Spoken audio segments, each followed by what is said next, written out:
జయశ్రీ హతంగడి. నేను అందరిలాగా ఒక సిటిజన్, విశాఖపట్నం సిటిజన్. ఇవాళ ఏమవుతుందంటే ఒక్కొక్క చోట మన వారసత్వం చోటలో నష్టం జరుగుతుంది, హాని జరుగుతుంది, తీసి పారేస్తున్నారు లెక్క లేకంట.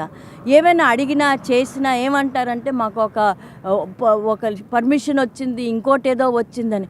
ఒక్కమారు వెళ్ళి చూడండి ఎలాగున్నాయో, ఎలా తీసేసారో.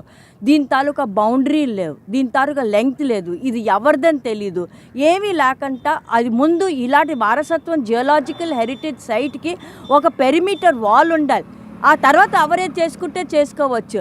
బట్ అది లేకుండా ఎలాగండి తెలుస్తుంది?